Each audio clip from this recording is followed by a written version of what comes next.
আসসালামু আলাইকুম।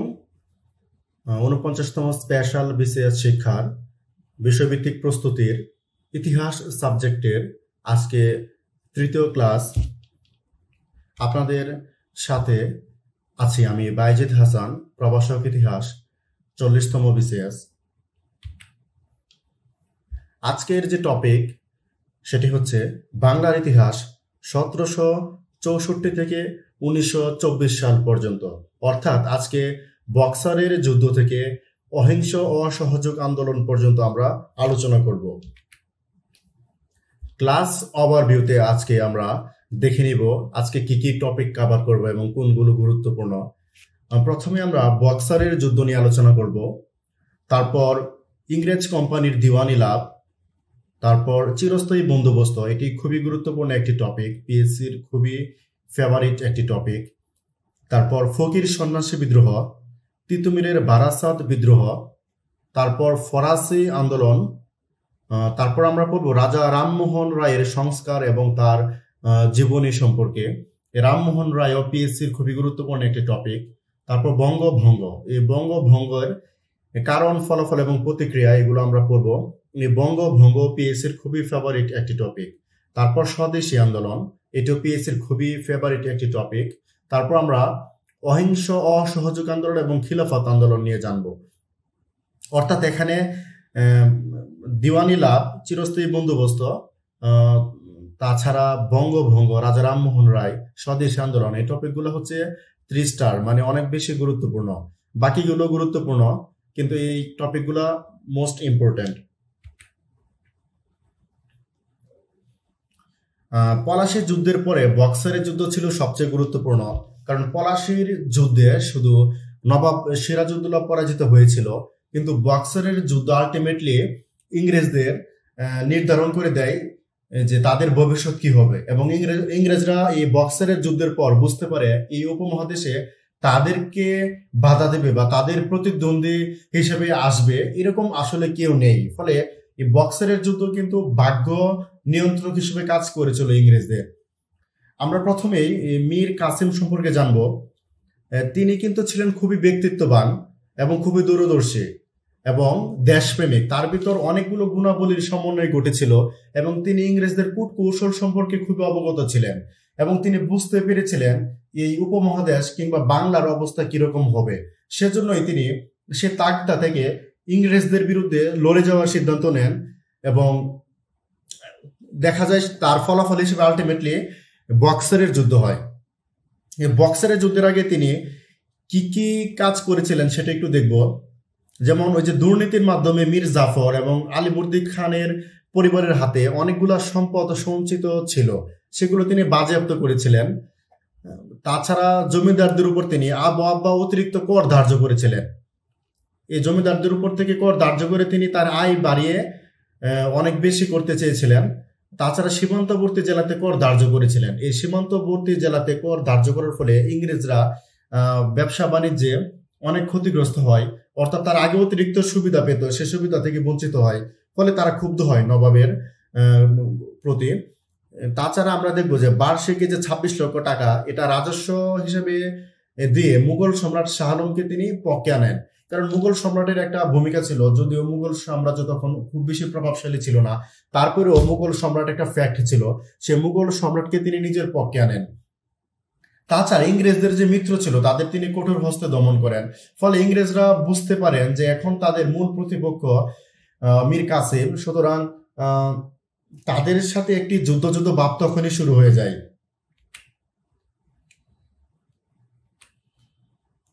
তাছাড়া মীর কাসিম আরো কিছু পদক্ষেপ নিয়েছিলেন। তিনি জানতেন যে ইংরেজদের সাথে তার আজকে অথবা কালকে টুডে টুমরো যুদ্ধ হবে, যুদ্ধ অনিবার্য ছিল। যে মীর কাসিম যেভাবে আগাচ্ছিলেন বা যেভাবে তিনি দেশের স্বার্থের কথা চিন্তা করছিলেন বা সবার স্বার্থের কথা ভাবছিলেন, সেটা ইংরেজদের বিপক্ষে যাবে। ফলে তাদের সাথে একটা যুদ্ধ হবে সেটা তিনি ধরেই নিয়েছিলেন এবং তিনি প্রায় নিশ্চিত ছিলেন। ফলে তিনি রাজধানী ইংরেজদের নাগাল থেকে একটু দূরে নিয়ে যান, অর্থাৎ তিনি মুর্শিদাবাদ থেকে মুঙ্গেরের রাজধানী নিয়ে যান এবং রাজধানীতে তিনি একটি অস্ত্র কারখানা গড়ে তোলেন।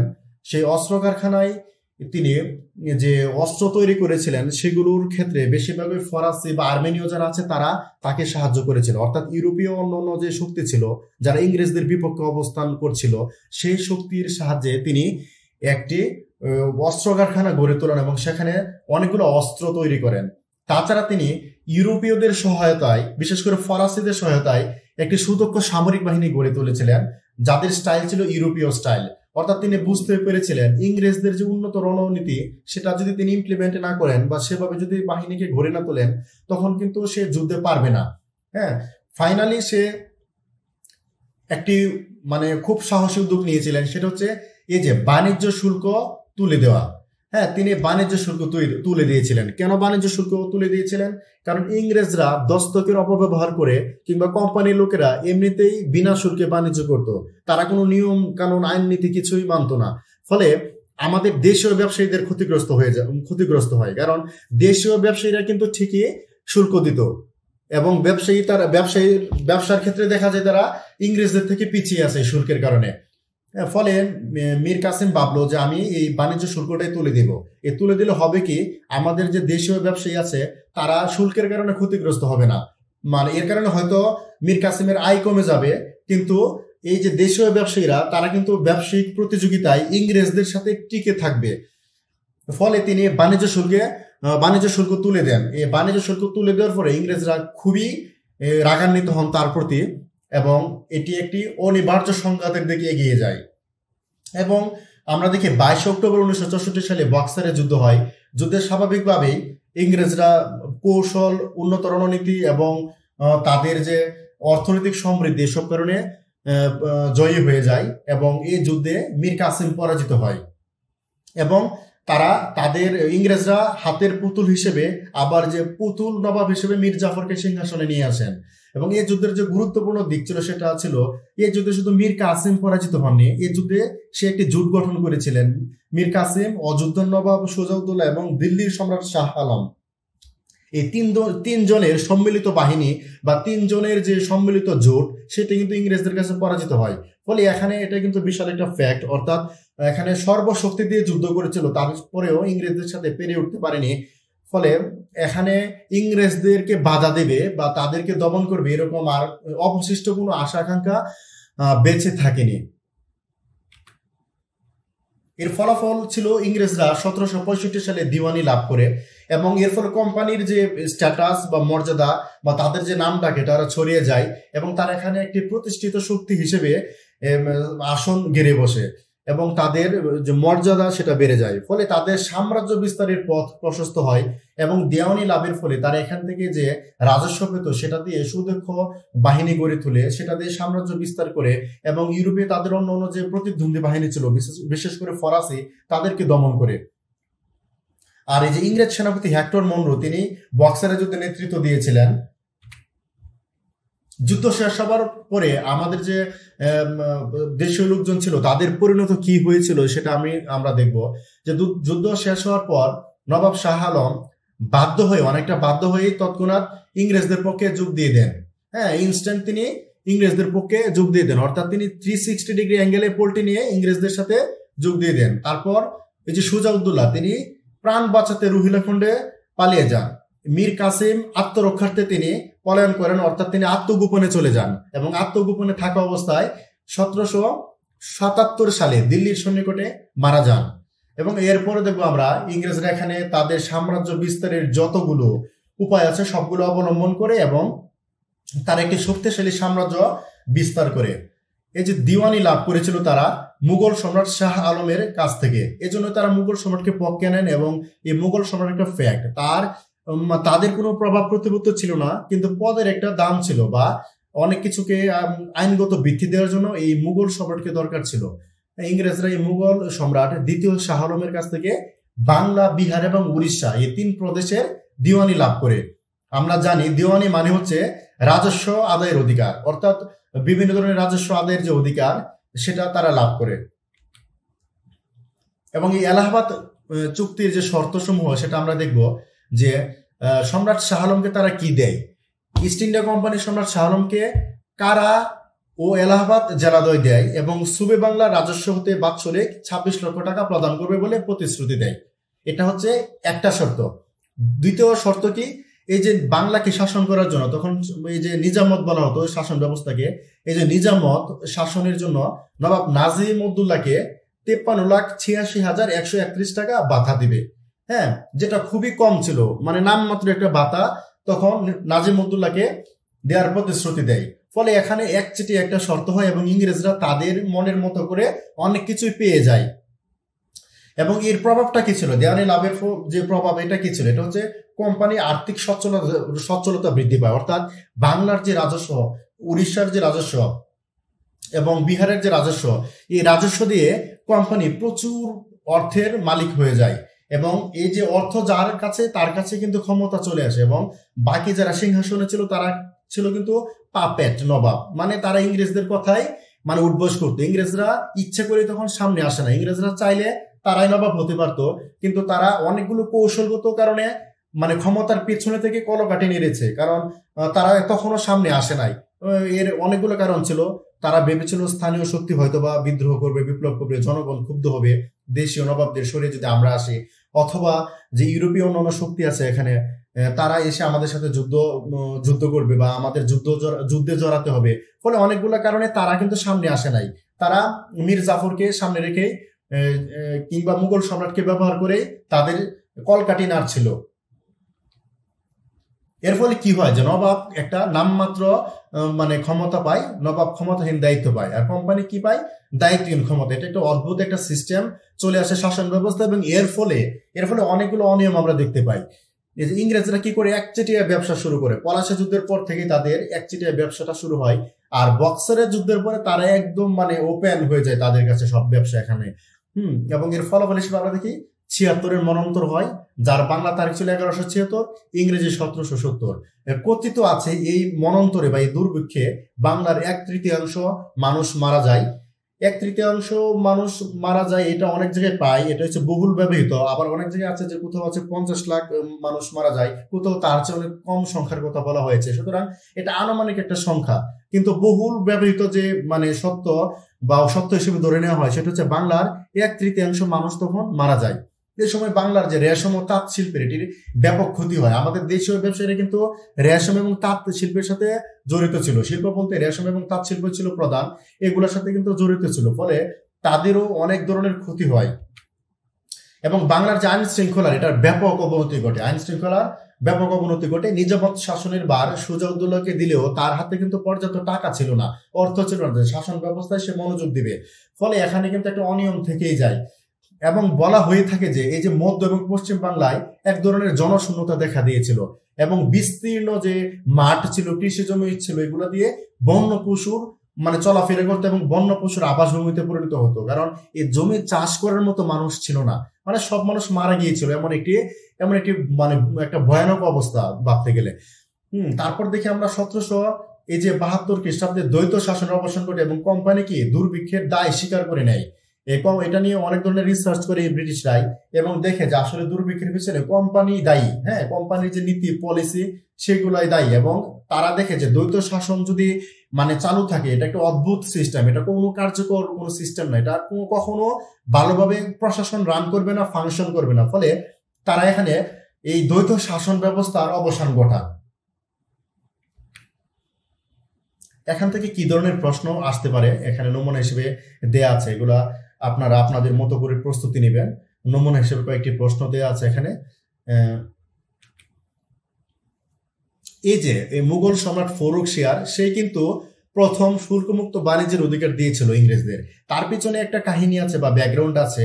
এই সম্রাট ফরুখশিয়ার একবার খুবই একটি মানে দুরারোগ্য ব্যাধিতে আক্রান্ত হয়েছিলেন এবং তিনি ছিলেন প্রায় মৃতপ্রায়।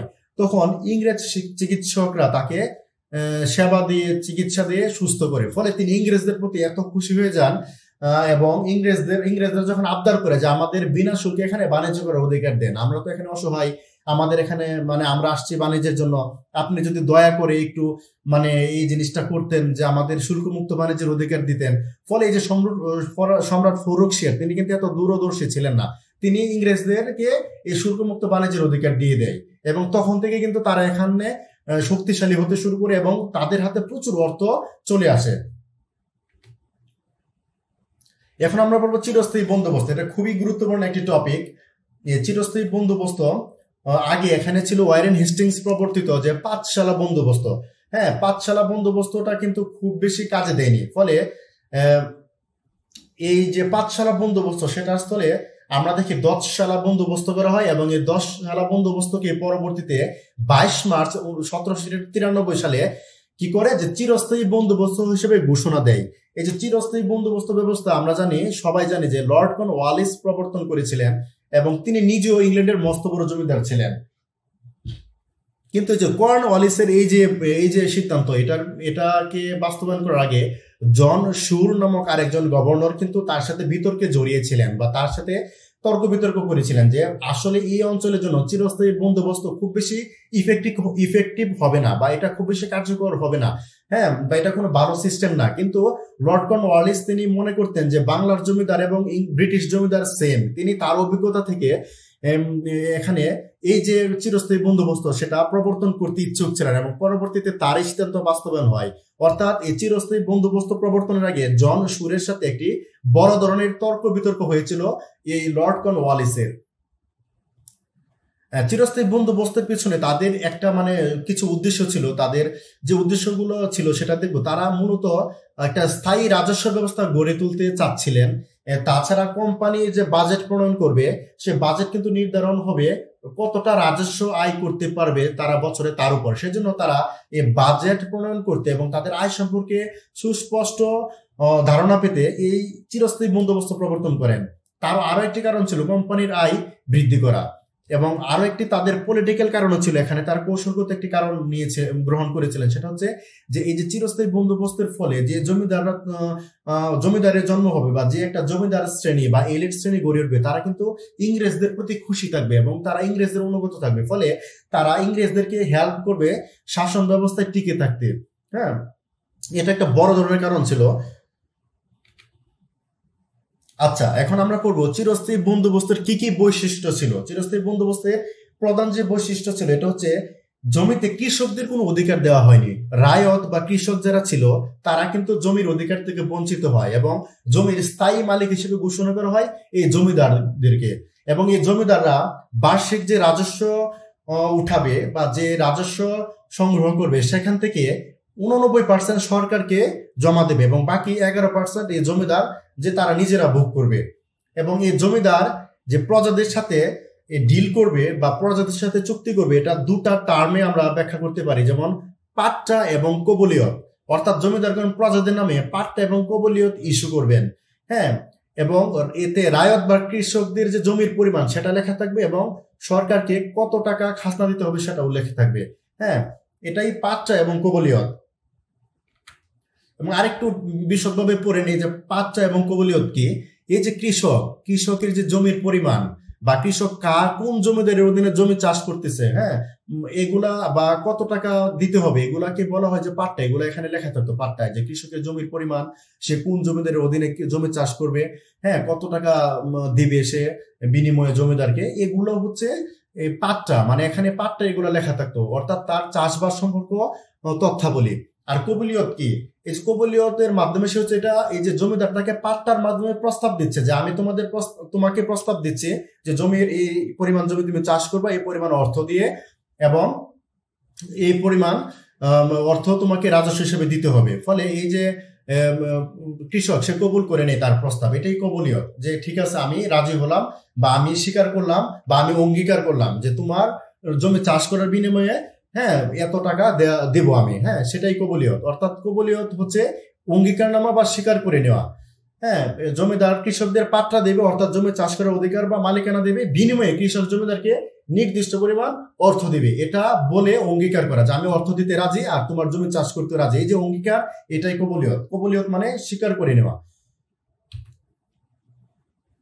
এখানে আরো একটি পলিটিক্যাল জিনিস ছিল তাদের, ইংরেজদের।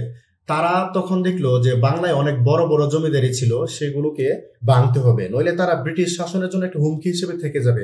ফলে ইংরেজরা এখানে সূর্যাস্ত আইন নামে একটি অদ্ভুত আইন, অযৌক্তিক আইন তারা ঢুকিয়ে দিয়েছিল। এই সূর্যাস্ত আইন ছিল চিরস্থায়ী বন্দোবস্তের 7 নং ধারায়। এ ধারা অনুযায়ী কোনো নির্দিষ্ট দিনে যদি জমিদার খাজনা দিতে ব্যর্থ হয় তাহলে তার জমিদারি বাতিল হয়ে যাবে এবং ব্রিটিশরা এই জমিদারি নিলামে অন্য কারো কাছে বিক্রি করে দিবে। নিলাম হতো এটা যে সর্বোচ্চ রাজস্বের বিনিময়ে কিনে নিতে আগ্রহী থাকতো তাদেরকে এই জমিটি নিলামে দিত।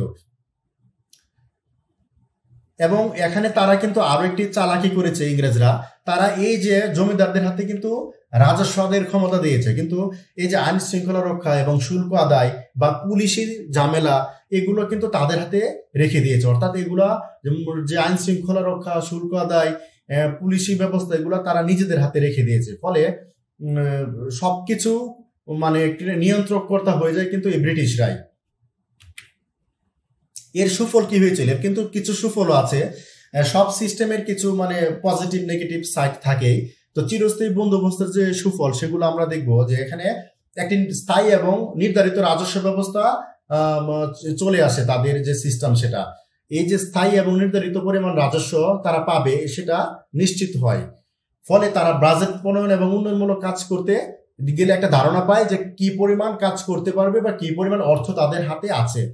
এবং এর ফলে কি হয়, জমিদারদের আয় বৃদ্ধি পায় এবং তারাও অনেক উন্নয়নমূলক কাজ করতে থাকে।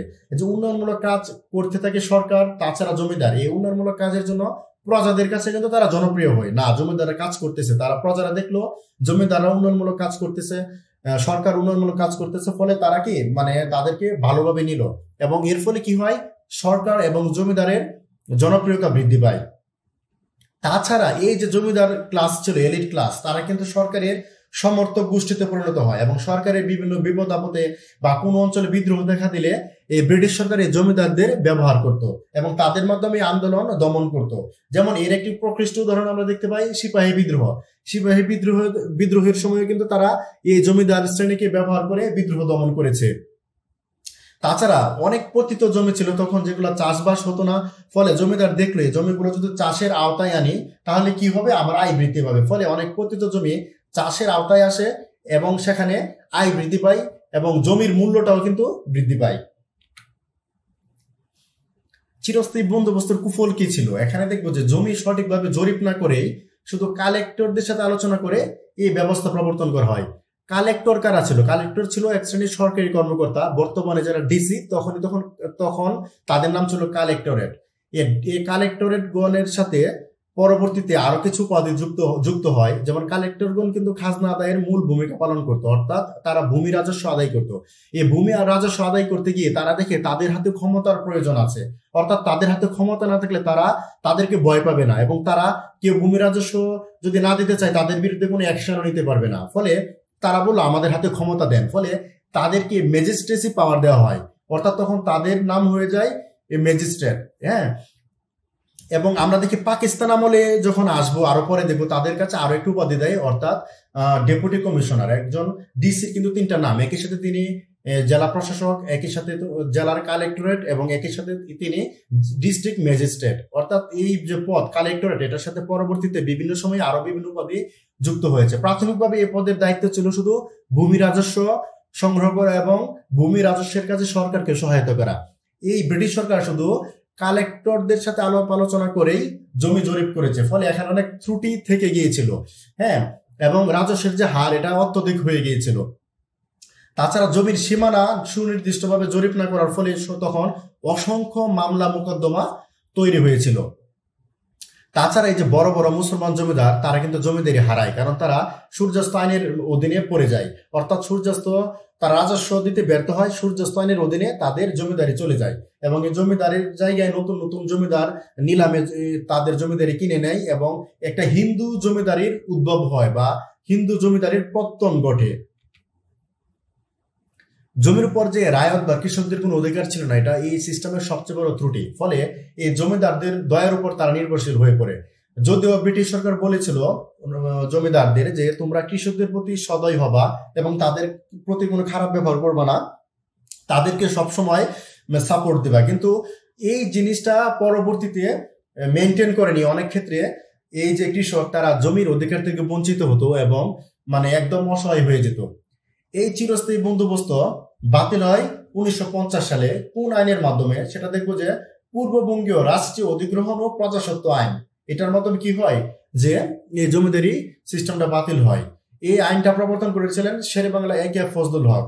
আমরা দেখবো এই যে আইনের অন্য নাম পূর্ববঙ্গীয় জমিদারি দখল এবং প্রজাস্বত্ব আইন। ফলে 1950 সালে এসে চিরস্থায়ী বন্দোবস্তের বিলুপ্তি ঘটে। এখানে কিছু প্র্যাকটিস আছে, আপনারা আপনাদের মতো করে দেখে নেবেন। এর ধরনের প্রশ্ন হয়ে থাকবে আশা করি। আমরা এখন পড়ব ফকির সন্ন্যাসী বিদ্রোহ। এটি ছিল ব্রিটিশদের বিরুদ্ধে প্রথম বিদ্রোহ। এই ফকির সন্ন্যাসী বিদ্রোহ, ফকির এবং সন্ন্যাসীরাই প্রথম ব্রিটিশদের বিরুদ্ধে বিদ্রোহ করার সাহস পায়। কারণ এই ফকির সন্ন্যাসীরা ছিল খুবই স্বাধীনচেতা এবং অনেক ক্ষেত্রে তাদের জীবন ছিল ভবঘুরে টাইপের। তাদের অনেকের ফ্যামিলি ছিল না, ফলে তাদের কোনো পিছুটান ছিল না। তারা ছিল অকুতোভয়, কোনো কিছুর ভয় তারা করতো না। হ্যাঁ, এবং তাদের লাইফস্টাইল ছিল সামরিক সিস্টেমের। হ্যাঁ, এখন আমরা দেখব মূল আলোচনায় কি কি তথ্য আছে। যেমন এখানে আছে যে মহসিন ফানির একটা গ্রন্থ আছে দাবিস্তান। এই গ্রন্থ থেকে আমরা মাদারি ফকিরদের সম্পর্কে জানতে পারি। এই যে ফকিরদের নেতা ছিলেন মজনু শাহ। এই মজনু শাহ ছিলেন মুসলমান, আর এই সন্ন্যাসীদের নেতা ছিলেন ভবানী পাঠক। ভবানী পাঠক ছিলেন হিন্দু সনাতন ধর্মাবলম্বী।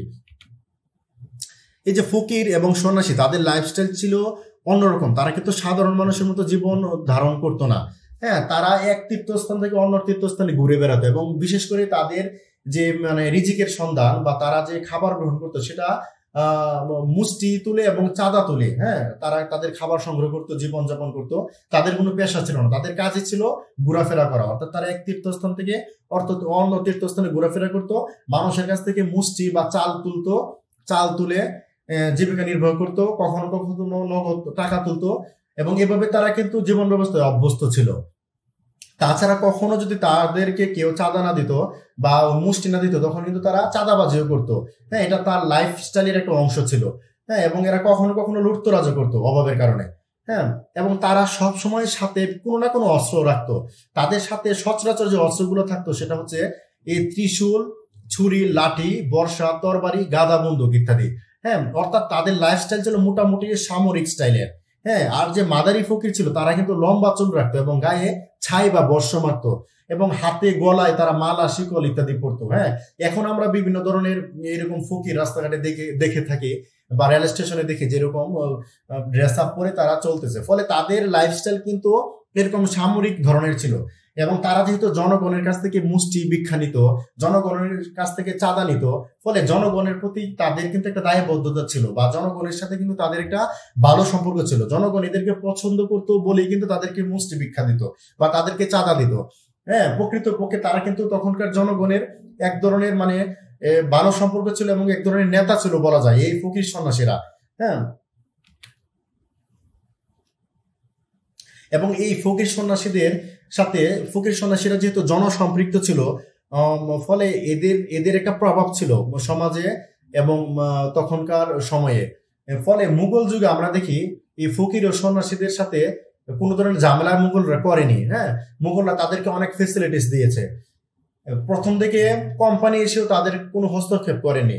হ্যাঁ, তাদের লাইফস্টাইলের ব্যাপারে। কিন্তু তারা যে ব্রিটিশদের অপশাসন চলছিল বা বিভিন্ন জায়গায় তারা অত্যাচার করতো বা তাদের অনুগত বিভিন্ন লোকরা বিভিন্ন ধরনের অপকর্ম করতো, তখন ফকিররা কিন্তু এর প্রতিবাদ জানাতো।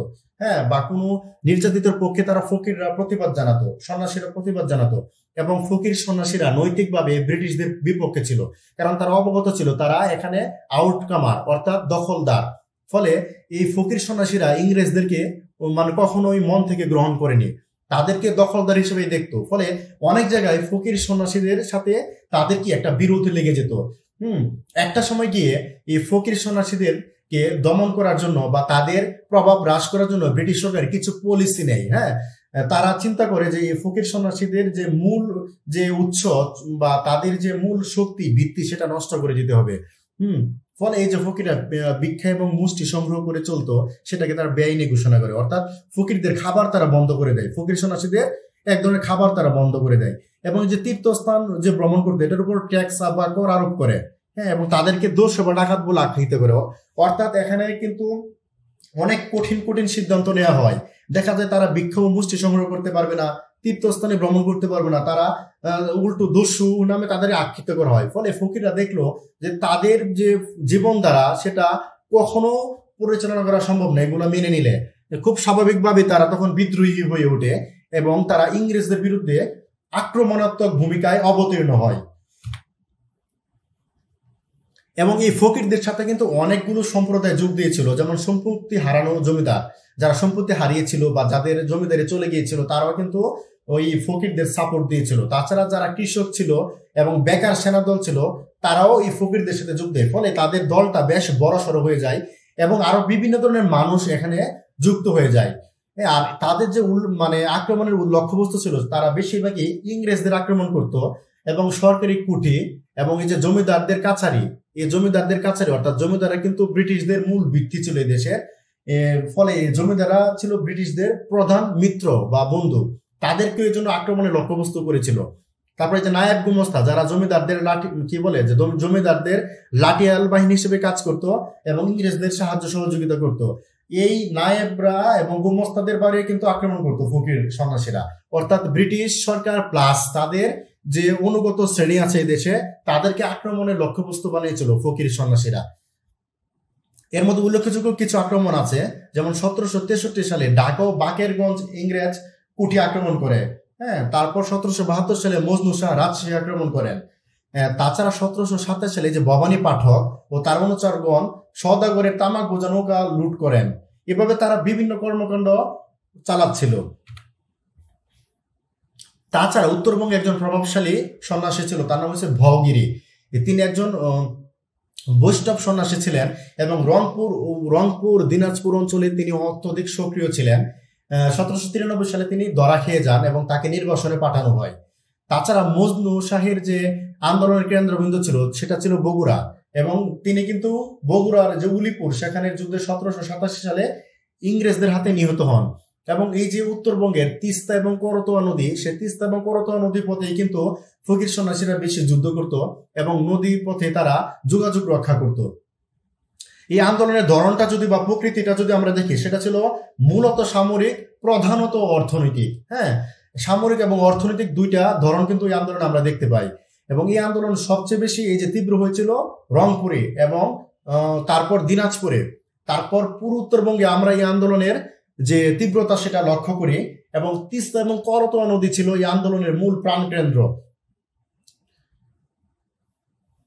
আর এই যে ভবানী পাঠক, তার আস্তানা ছিল মহাস্থানগড়ে। এই ভবানী পাঠক সম্পর্কে আমরা জানবো আরো বিস্তারিত।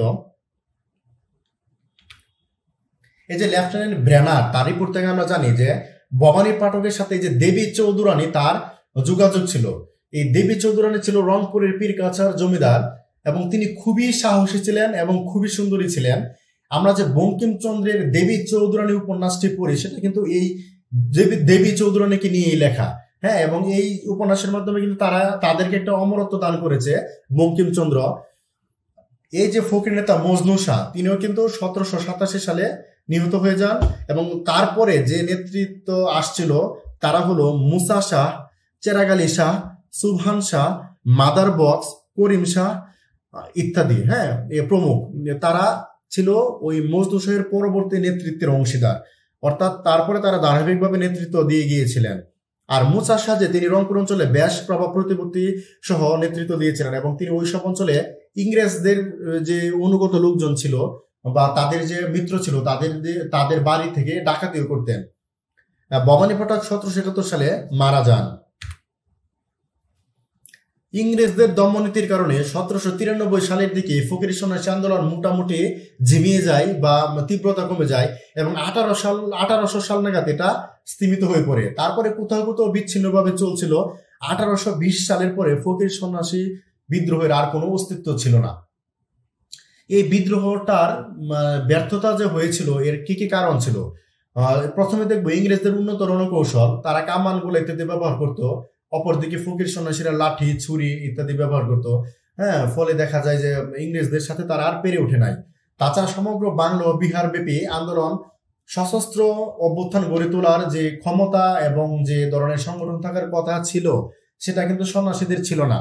এবং ফকিররা ছিল মুসলিম ধর্মাবলম্বী এবং সন্ন্যাসীরা ছিল হিন্দু ধর্মের। ফলে তাদের মধ্যে ধর্মীয় একটা ভেদাভেদ কিন্তু থেকে গিয়েছিল। ফলে এখানে একটা দুর্বলতা থেকে যায় আন্দোলনের। এখানে কিছু নমুনা প্রশ্ন আছে, এখান থেকে এই ধরনের প্রশ্ন হতে পারে। হ্যাঁ, আপনারা একটু দেখে নেবেন। এই যে ফকির 4 নম্বর প্রশ্ন যদি আপনারা লক্ষ্য করেন, দেখবেন যে ফকির সন্ন্যাসীরা কোন পদ্ধতিতে যুদ্ধ করতো? তারা কিন্তু এই যে গেরিলা পদ্ধতিতে যুদ্ধ করতো এবং তারা এই নদী পথ ব্যবহার করতো যুদ্ধের ক্ষেত্রে, জঙ্গল নদী পথ এগুলো ব্যবহার করতো। তারা কিন্তু মূল যে যুদ্ধ সেটা বা মুখোমুখি যুদ্ধ সেটা কিন্তু করতে পারতো না বা করার সাহস পেতো না, কারণ তাদের হাতে তো অস্ত্র ছিল না। এবং তারা কিন্তু নদীকে কেন্দ্র করেই মূলত যোগাযোগ ব্যবস্থা এবং যুদ্ধ চালিয়ে যেত বা সংঘর্ষ চালিয়ে যেত। এই যে তিস্তা করতোয়া নদী ছিল তাদের প্রধান আশ্রয়স্থল বা তাদের প্রধান যোগাযোগের মাধ্যম। আর সে সময় বাংলার গভর্নর ছিলেন লর্ড ওয়ারেন হেস্টিংস। আমরা এখন তিতুমিরের বারাসাত বিদ্রোহ নিয়ে জানবো। তার প্রকৃত নাম মীর নিসার আলী এবং তার জন্ম 1782 সালে 24 পরগনার বারাসাত মহকুমার চাঁদপুর গ্রামে। এবং তিনি প্রাথমিক জীবনে কিন্তু লাঠিয়াল এবং কুস্তিগির ছিলেন। হ্যাঁ, এবং নদিয়ায় এক জমিদার অধীনে কিছুকাল চাকরিও করেছিলেন, হ্যাঁ, লাঠিয়াল হিসেবে। 1822 সালে তিনি মক্কায় যান এবং সেখানে গিয়ে তিনি ওহাবী নেতা সৈয়দ আহমেদের সাথে দেখা করেন এবং তার সংস্পর্শে আসেন। ফলে তার ভিতর ধর্ম সম্পর্কে অনেক ধরনের জ্ঞান জন্ম নেয় বা ধর্মীয় জ্ঞান অর্জন করেন এবং ভিতরে একটি পরিবর্তন আসে তার। তিনি যখন 1887 সালে বাংলায় ফিরে আসেন তখন দেখে যে এই অঞ্চলে ইসলাম অনেক ধরনের কুসংস্কারের সাথে জড়িয়ে গেছে এবং ইসলাম ধর্ম তার যে মূল স্রোত সেটা থেকে অনেকটাই দূরে সরে গিয়েছে। হ্যাঁ, ফলে এই যে ধর্মীয় বিকৃতি সেটার বিরুদ্ধে তিনি এক ধরনের আন্দোলন শুরু করেন।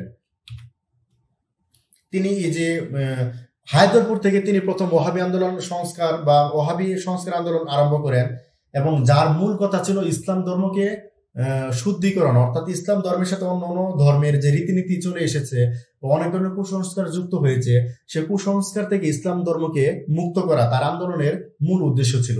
ফলে তিনি কিছু মূলনীতি দিয়ে তার আন্দোলন বা সংস্কার পরিচালনা করেছিলেন। তার মধ্যে আছে যে পীর মানা দরকার নাই, তখন পীর মুরিদির যে ব্যাপারটা সেটা ব্যাপক একটা ধারণ করেছিল। অনেকের ধারণা ছিল যে পীর ছাড়া মনে হয় তার কোনো উপায় নেই বা তার কোনো ধর্ম কর্ম মনে হবে না পীর না ধরলে, এরকম একটা উপায় ছিল। তাছাড়া এই যে মন্দির মসজিদ তৈরির দরকার নেই, এগুলো তিনি প্রচার করেছেন। তারপর তখনকার সময় সুদে অনেকে টাকা খাটাতো, যেটা ইসলামের মূল আদর্শের সাথে সাংঘর্ষিক, সে এটাও এখানে অন্তর্ভুক্ত করেছেন। তাছাড়া বিভিন্ন নাম যে হিন্দুয়ানি নাম, যে নামগুলো হিন্দু ধর্মের ছিল সেই নামগুলো যেন মুসলমান ধর্মে না রাখে সেজন্য তিনি বলেছেন।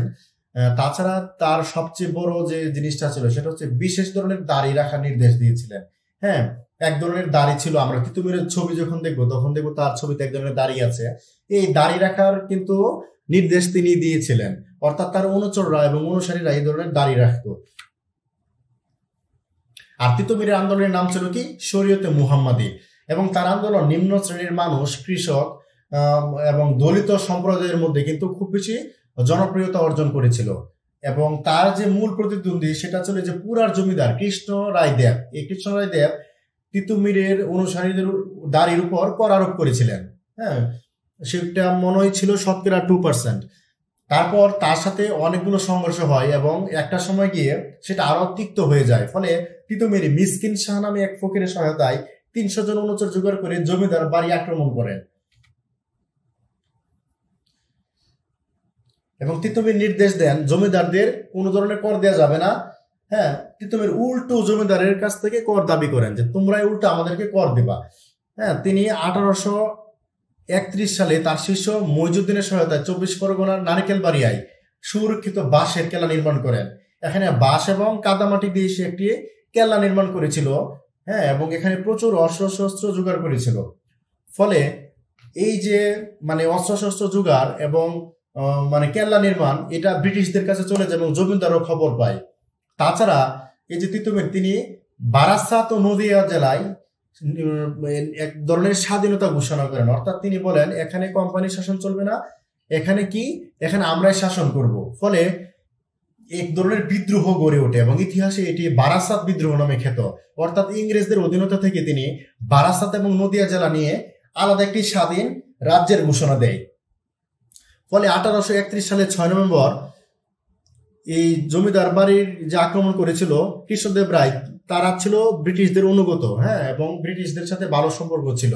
পরে তারই আক্রমণের ফলে ব্রিটিশরা এই জিনিসটা নিয়ে খুব বেশি সচেতন হয় এবং দেখা যায় ইংরেজ সেনাপতি স্টুয়ার্টের নেতৃত্বে 19 নভেম্বর 1831 সালে নারকেলবাড়িয়ায় তারা আক্রমণ করে। আক্রমণে তিতুমির নিহত হয়, এছাড়া তার 60 জন অনুচরও কিন্তু নিহত হয় এবং তার যে অনুচর ছিল তাদের 300 জনকে বন্দী করা হয়। এখানে খুব বেশি প্রতিরোধ গড়ে তুলতে পারেনি তিতুমির, মোটামুটি 15 থেকে 20 মিনিটে তার কেল্লাকে ঘুরিয়ে দেয়। হ্যাঁ, কামান এবং গুলার আঘাতে তিতুমির মারা যায় এবং তার যে সেনাপতি গোলাম মাসুম তাকে এই ভাঙা কেল্লার বাঁশের সাথে ফাঁসি দেওয়া হয় এবং এটি জনসম্মুখে দেওয়া হয়। এর মাধ্যমে ব্রিটিশরা বার্তা দিতে চেয়েছিল যে আমাদের বিরোধিতা করলে বা আমাদের কথা না শুনলে বা আমাদের সাথে বিদ্রোহ করলে পরিণতি কতটা ভয়াবহ হতে পারে সেটা তোমরা দেখে নাও। ফলে তাকে জনসম্মুখে ফাঁসি দেওয়া হয়েছিল। এই ব্রিটিশ বিরোধী আন্দোলনে প্রথম শহীদ কিন্তু আমাদের তিতুমির। এখান থেকে প্রশ্নগুলো দেওয়া আছে, নমুনা প্রশ্ন আপনারা দেখে নেবেন, এখান থেকে এই ধরনের প্রশ্ন হতে পারে। তারপর আমরা পড়বো ফরাইজি আন্দোলন। এই আন্দোলনের প্রতিষ্ঠাতা হাজী মুহাম্মদ শরীয়তুল্লাহ, তার জন্ম 1781 সালে মাদারীপুরে। তিনি খুব অল্প বয়সে অর্থাৎ 18 বছর বয়সে মক্কায় হজ পালন করতে যান এবং তিনি 1799 থেকে 1818 সাল পর্যন্ত মক্কায় অবস্থান করেন, অর্থাৎ দীর্ঘ সময় তিনি মক্কায় অবস্থান করেন।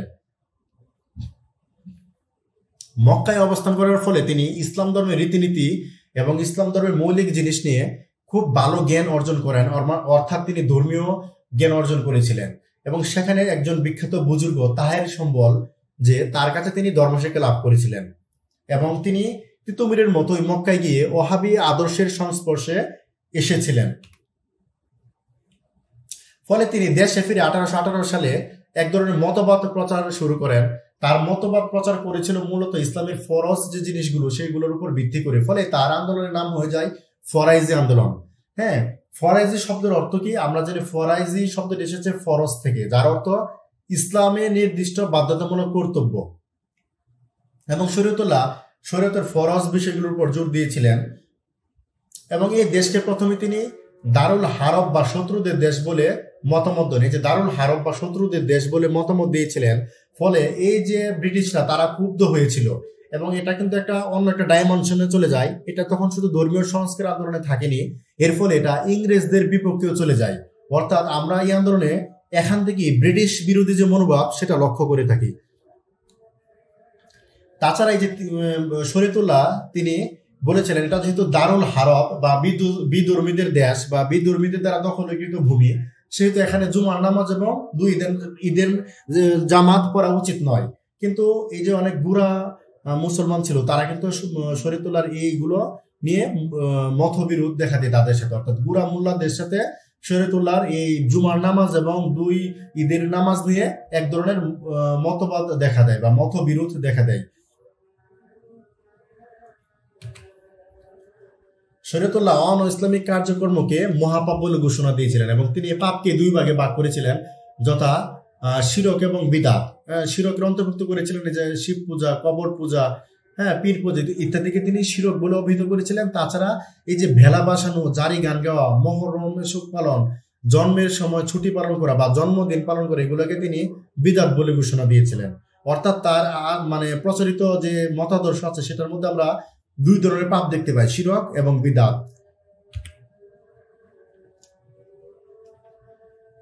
এই আন্দোলন জনপ্রিয়তা লাভ করেছিল ফরিদপুর অঞ্চলে, অর্থাৎ বৃহত্তর ফরিদপুর অঞ্চলে এই আন্দোলন খুবই জনপ্রিয় হয়েছিল এবং এই আন্দোলনের জনপ্রিয়তা দেখে হিন্দু জমিদারগণ ভীত সন্ত্রস্ত হয়ে যান এবং তারা মনে করেছিল তাদের অত্যাচারের বিরুদ্ধেও প্রজারা বিদ্রোহী হয়ে উঠতে পারে।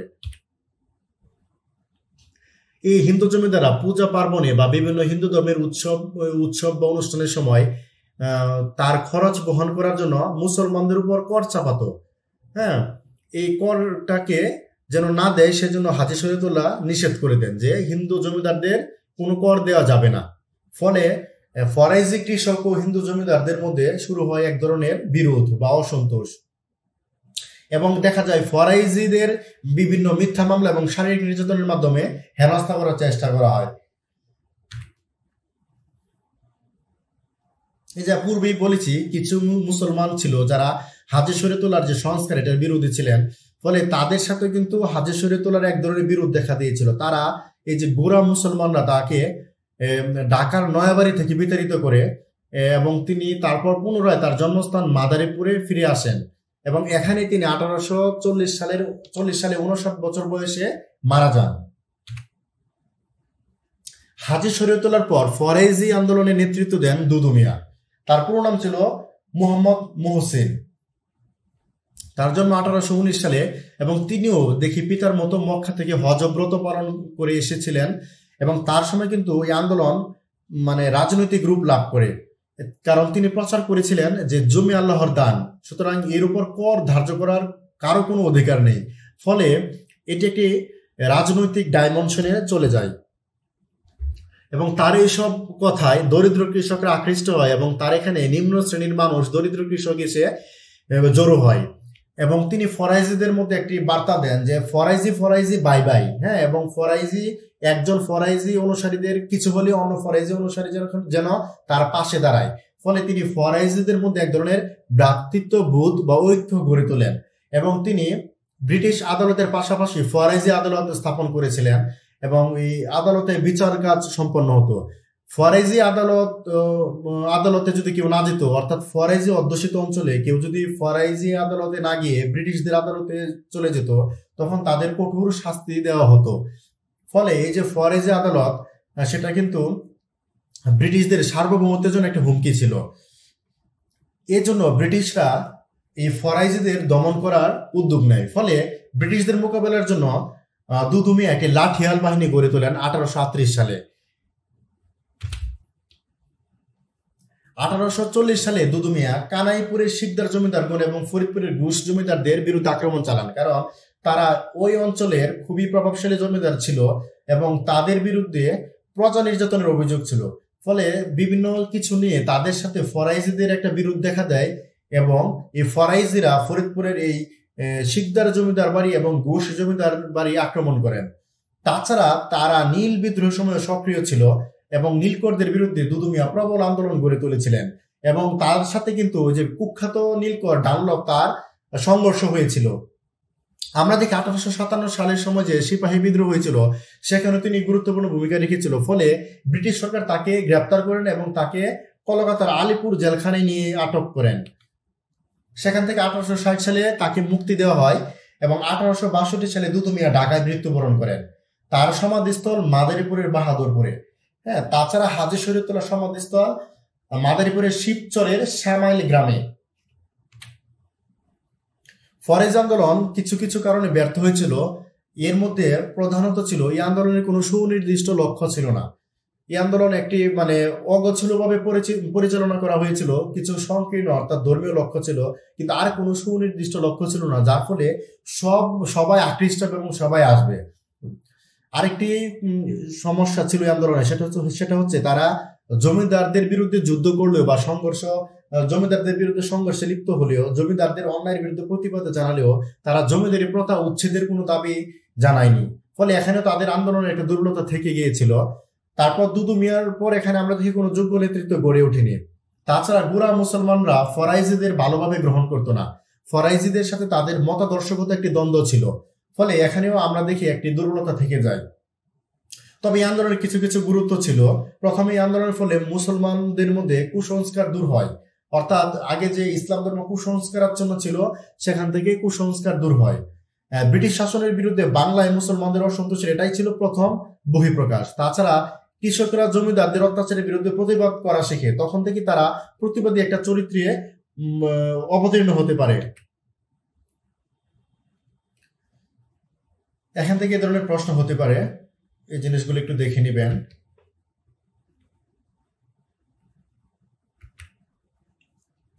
আমরা পড়বো এখন রাজা রামমোহন রায়। এটা পিএসসির খুবই ফেভারিট একটা টপিক, রাজা রামমোহন রায়। এই রামমোহন রায়ের জন্ম 1772 সালে রাধানগর গ্রামে, এটি হুগলিতে অবস্থিত ছিল এবং তার মৃত্যু কিন্তু ইংল্যান্ডের ব্রিস্টলে। এটা মনে রাখবেন, এটা খুবই গুরুত্বপূর্ণ। তিনি ইংল্যান্ডের ব্রিস্টলে মারা যান। তিনি ভারতীয় উপমহাদেশের প্রথম আধুনিক পুরুষ এবং তাকে বলা হয় morning star of Bengali renaissance, অর্থাৎ বাংলা যে রেনেসা তার অগ্রদূত, অর্থাৎ তার হাত ধরে বাংলায় রেনেসার শুরু হয়েছিল। এজন্য কবিগুরু রবীন্দ্রনাথ তাকে ভারত পথিক হিসেবে অভিহিত করেন। এবং তা সে মানে তখনকার সময়ে সে কিন্তু প্রকৃতপক্ষে খুব জ্ঞানী মানুষ ছিল এবং খুবই আধুনিক চিন্তা ভাবনা করতেন। তিনি অনেক ভাষা জানতেন, যেটা অবাক করার মতো। তিনি আরবি, ফার্সি, গ্রিক, হিব্রু, সিরীয় প্রভৃতি ভাষা জানতেন। তার 1803 সালে প্রথম তুহফাত উল মুওয়াহিদিন নামে একটি ফার্সি গ্রন্থ রচনা করেন। তাছাড়া 1815 সালে তিনি আত্মীয় সভা নামে একটি সমিতি গঠন করেন। এখানে তিনি বন্ধু বান্ধব এবং আত্মীয়দের নিয়ে ধর্মীয় বিভিন্ন আলাপ আলোচনা করতেন, বিশেষ করে বেদ, উপনিষদ এগুলো নিয়ে তিনি আলোচনা করতেন। এই জন্য তার নাম দেন আত্মীয় সভা। 1825 সালে তিনি বেদান্তবাদ শিক্ষাদানের জন্য একটি কলেজ প্রতিষ্ঠা করেন, যেটা হচ্ছে বেদান্ত কলেজ। তাছাড়া একেশ্বরবাদ প্রচারের জন্য 1828 সালে তিনি ব্রাহ্ম সমাজ প্রতিষ্ঠা করেন। হ্যাঁ, কারণ হিন্দু ধর্ম তখন শুধু মূর্তি পূজায় আবদ্ধ হয়ে গিয়েছিল, তারা বহু দেবদেবীতে বিশ্বাসী ছিল। কিন্তু রামমোহন রায় তাদেরকে একেশ্বরবাদের দিকে আহ্বান করেন। অর্থাৎ রামমোহন রায় বিশ্বাস করতেন ঈশ্বর এক ও অদ্বিতীয়। তাছাড়া হিন্দু ধর্ম তখন বেদ এবং উপনিষদ থেকে অনেক দূরে চলে গিয়েছিল, ফলে তিনি বেদ এবং উপনিষদ অনুযায়ী ধর্ম প্রচার করতে থাকেন। 1815 সালে তিনি বেদান্ত সূত্র অনুবাদ করেছিলেন। তাছাড়া তখন জাতিভেদ প্রথা একটি মারাত্মক সমস্যা ছিল ভারতীয় উপমহাদেশে। তিনি লেখনীর মাধ্যমে এবং বিভিন্ন সভা সেমিনারের মাধ্যমে এই জাতিভেদ প্রথার কঠোর সমালোচনা করেন। তাছাড়া বিধবা বিবাহের কথা তখন ভাবাই যেত না, এই বিধবা বিবাহের পক্ষে তিনি প্রচেষ্টা চালান। তার আরো একটি উল্লেখযোগ্য অবদান, ইংরেজরা যখন সংবাদপত্রের স্বাধীনতা হরণের জন্য প্রেস অর্ডিন্যান্স জারি করেন, তখন তিনি এর বিপক্ষে কথা বলেন এবং তিনি জোরালো প্রতিবাদ জানান। নারী শিক্ষা, বাল্য বিবাহ বন্ধের জন্য তিনি চেষ্টা করেন। তার আরো একটি উল্লেখযোগ্য ভূমিকা হচ্ছে সতীদাহ প্রথার তিনি তীব্র বিরোধী ছিলেন। রাজা রামমোহন রায়ের অনেকগুলো গ্রন্থ আছে, এর মধ্যে কিছু গুরুত্বপূর্ণ গ্রন্থ আমরা দেখব। একটা হচ্ছে বেদান্ত গ্রন্থ, বেদান্ত সার, তাছাড়া ভট্টাচার্যের সহিত বিচার। এই বেদান্ত গ্রন্থ এবং বেদান্ত সারে এই যে মৃত্যুঞ্জয় বিদ্যালঙ্কারের যে বই আছে বেদান্ত চন্দ্রিকা, সেটার বিপক্ষে অনেক যুক্তি দেন এবং মৃত্যুঞ্জয় বিদ্যালঙ্কারের যুক্তি খণ্ডন করেন। অর্থাৎ বেদান্ত গ্রন্থ এবং বেদান্ত সার তিনি লিখেছেন মৃত্যুঞ্জয় বিদ্যালঙ্কারের বেদান্ত চন্দ্রিকা বইয়ের প্রতিক্রিয়া হিসেবে। তাছাড়া এই যে ভট্টাচার্যের সহিত বিচার, এটা তিনি এভাবে ওই মৃত্যুঞ্জয় বিদ্যালঙ্কারের অনেক মতবাদ তিনি বা অনেক মতামত তিনি খণ্ডিত করেন। তাছাড়া গোস্বামীর সহিত বিচার, এটাও তিনি বেদ এবং উপনিষদ নিয়ে লেখেন। আর এই যে প্রবর্তক ও নিবর্তকের সংবাদ, এটা লেখেন তিনি মূলত সতীদাহ প্রথা নিয়ে, এই প্রথার যে কুফল সেটি নিয়ে তিনি প্রবর্তক ও নিবর্তকের সংবাদ নামে একটি ভালো লেখনী লেখেন। তারপরে ডিফেন্স অফ হিন্দু দেইজম, এখানে হিন্দুদের বিভিন্ন ধর্মীয় সমস্যা এবং করণের সম্পর্কে লেখেন। তাছাড়া ব্রাহ্মণিক্যাল ম্যাগাজিন, এখানে তিনি ব্রাহ্ম ধর্মের অনেক কিছু প্রচার করতেন। তার বিখ্যাত বই গৌড়ীয় ব্যাকরণ, এটি বাংলা ব্যাকরণের একটা বই। 1833 সালে এই বইটি প্রকাশিত হয়। তাছাড়া রামমোহন রায় অনেকগুলো পত্রিকা সম্পাদনা করেছেন। এর মধ্যে আমরা দেখব সংবাদ কৌমুদী, এটি বাংলা ভাষায় প্রকাশিত হতো। 1821 সালে প্রথম প্রকাশিত হয় এবং 1834 সালে এটি বন্ধ হয়ে যায়। এই পত্রিকায় তিনি সতীদাহ প্রথার বিরুদ্ধে লেখালেখি করতেন এবং এটি ছিল একটা সাপ্তাহিক পত্রিকা। তার আরো একটি পত্রিকা হচ্ছে মিরাতুল আখবার বা মিরাতুল আকবর, যার বাংলা অর্থ হচ্ছে সময়ের দর্পণ। এটি ফার্সি ভাষায় প্রকাশ হতো এবং এটিও মানে সাপ্তাহিক পত্রিকা ছিল এবং প্রতি শুক্রবারে প্রকাশিত হতো। তাছাড়া তুহফাতুল মুওয়াহিদিন নামে আরো একটি পত্রিকা তিনি প্রকাশ করতেন। তাছাড়া তিনি এই যে জানি জাহাবনামা, এটি উর্দু ফার্সি ভাষায় প্রকাশ করতেন এবং তার আরেকটি বিখ্যাত পত্রিকা ছিল, সেটি হচ্ছে বেঙ্গল হেরাল্ড। এটি 4টি ভাষায় তিনি প্রকাশ করতেন। অর্থাৎ তার এই পত্রিকাগুলোর মাধ্যমে তখনকার সময়ে অনেক সংস্কারমূলক কর্মকাণ্ড চালিয়েছিলেন, বিশেষ করে কুসংস্কার দূর করা, সতীদাহ প্রথার বিরুদ্ধে লেখালেখি, বিধবা বিবাহের পক্ষে লেখালেখি, তারপর হিন্দু ধর্মের কুসংস্কার মুক্ত করা, তাছাড়া ব্রাহ্ম ধর্ম প্রচার করা ইত্যাদি বিভিন্ন কাজে তিনি এই যে পত্রিকাগুলো এগুলো তিনি প্রচার করতেন। আমরা দেখি যে মুঘল সম্রাট দ্বিতীয় আকবর তাকে 1830 সালে রাজা উপাধি দেন এবং দ্বিতীয় আকবরের দূত হিসেবে তিনি 1831 সালে ইংল্যান্ডে যান। 1833 সালে ব্রিস্টল শহরে অসুস্থ হয়ে মারা যান এবং তার লাশ কিন্তু দেশে আনা হয়নি, তাকে ব্রিস্টলের আর্নুজ ভ্যাল কবরস্থানে সমাহিত করা হয়। আমরা রামমোহন রায় সম্পর্কে তথ্যগুলো নিয়েছি এইগুলো থেকে, আপনারা এখান থেকে পড়ে নেবেন ভালো করে। এর বাহিরে খুব বেশি তথ্য নাই আসার মতো, এখানে অনেকগুলো তথ্য কভার করা হয়েছে। আমরা এখান থেকে নমুনা প্রশ্ন দেখব। এখানে একটি প্রশ্ন আছে, দেখেন, কাকে morning star of Bengali renaissance বলা হয়? রাজা রামমোহন রায়কে। যেমন রাজা রামমোহন রায়ের সমাধিস্থল কোথায়? Bristol, England. কোন পত্রিকা সতীদাহ প্রথার বিরুদ্ধে সক্রিয় ছিল? সংবাদ কৌমুদী। এগুলো পড়ে নেবেন। পিএসসির আরো একটি ফেভারিট টপিক এই বঙ্গভঙ্গ। বঙ্গভঙ্গের কারণ হিসেবে ব্রিটিশরা কিছু ব্যাখ্যা দিয়েছিলেন, তার মধ্যে অন্যতম ছিল বাংলা প্রদেশের প্রশাসনকে সুন্দরভাবে চালনা করা বা হচ্ছে প্রশাসনের যে চাপ সেটা কমানো, তাছাড়া বাংলা প্রদেশের আয়তন কমানো এবং আইন শৃঙ্খলার উন্নতি, এরকম কিছু কারণ তাদের পক্ষ থেকে তারা ব্যাখ্যা আকারে বলেছিল। কিন্তু বিভিন্ন ঐতিহাসিকরা যে কারণ বলেছে বা আমরা বিভিন্ন পর্যালোচনা করে যে কারণগুলো পাই সেটা এখানে পড়বো। প্রথমত প্রশাসনিক কারণ। আমরা দেখি লর্ড কার্জনের সময় যে বাংলা প্রদেশ ছিল সেটা ছিল খুব বড় এবং এটি বাংলা, বিহার, উড়িষ্যা, মধ্যপ্রদেশ ও আসামের কিছু অংশ নিয়ে গঠিত হয়েছিল, যেটা বাংলা প্রেসিডেন্সি নামে পরিচিত ছিল এবং এর আয়তন ছিল অনেক বিশাল এবং এখানে প্রায় 8 কোটি মানুষ বসবাস করত। এই বিশাল প্রদেশের জন্য একজন মাত্র লেফটেন্যান্ট গভর্নর ছিলেন, যার আরো একটু উপাধি ছিল ছোট লাট। ফলে এই যে বিশাল আয়তনের এবং বিশাল জনসংখ্যার প্রদেশ, সেটা কেন্দ্র থেকে পরিচালনা করা খুবই কষ্টকর একটা ব্যাপার ছিল। ফলে কার্জন বাংলা ভাগ করার একটি সিদ্ধান্ত নিয়ে থাকেন। তাছাড়া আইন শৃঙ্খলা রক্ষা করা যেত না, তখন যোগাযোগ ব্যবস্থা তো উন্নত ছিল না, ফলে অপরাধ দমন করা খুব চ্যালেঞ্জিং একটা ব্যাপার ছিল, বিশেষ করে চরাঞ্চলগুলোতে এবং নদীর অববাহিকায় এইগুলো খুবই কষ্টকর ছিল আইন শৃঙ্খলা রক্ষা করা। এবং ডাকাতদের উপদ্রব তখন বেড়ে গিয়েছিল। 1866 সালে উড়িষ্যায় একটি ভয়াবহ দুর্ভিক্ষ হয়েছিল এবং দুর্ভিক্ষের অন্যতম কারণ হিসেবে দায়ী করা হয় প্রদেশের বিশালতাকে, এবং এই দুর্ভিক্ষ নিয়ন্ত্রণে বা দুর্ভিক্ষ দূরীকরণে প্রশাসন কিন্তু খুব তৎপর হতে পারে নাই। এর জন্য তারা বলছে যে এর পিছনের কারণ ছিল প্রশাসনের এই বিশাল আকারের আয়তন। তাছাড়া সামাজিক ও অর্থনৈতিক কারণ ছিল। আমরা যদি অর্থনৈতিক কারণ দেখি, তখন থেকে সবকিছুর মূল কেন্দ্রবিন্দু ছিল কলকাতা, অর্থাৎ কলকাতাকে কেন্দ্র করেই সবকিছু গড়ে উঠেছিল, অফিস আদালত, বাণিজ্য, শিক্ষা প্রতিষ্ঠান, বিচার বিভাগ ইত্যাদি। তাছাড়া পূর্ব বাংলায় এই ধরনের কোনো উন্নয়ন হয়নি, অর্থাৎ পূর্ববঙ্গ ছিল টোটালি অবহেলিত।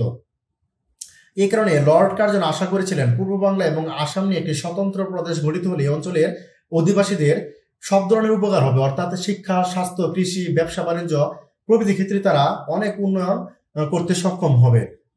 তাছাড়া সরকারের কিন্তু একটা বিশাল স্বার্থ ছিল। এখানে দেখি আমরা 1870 সাল থেকে পাট এবং চালের বিশাল একটি রপ্তানির বাজার তৈরি হয়, যেটা চট্টগ্রাম বন্দর কেন্দ্রিক। তাছাড়া সিলেটের যে চা ছিল সেটি রপ্তানি করা সহজ ছিল চট্টগ্রাম বন্দর দিয়ে। ফলে এই অঞ্চলে যদি আলাদা একটি প্রদেশ হয় বা আলাদা বাংলা যদি বিভক্ত করা হয়, তখন চট্টগ্রাম বন্দরের উন্নতি হবে। তাছাড়া তারা যে কলকাতা বন্দর, সেই বন্দরের নাব্যতা তখন কমে আসছিল, ফলে কলকাতা বন্দরের নাব্যতা নিয়ে ব্রিটিশ সরকারের সংশয় ছিল।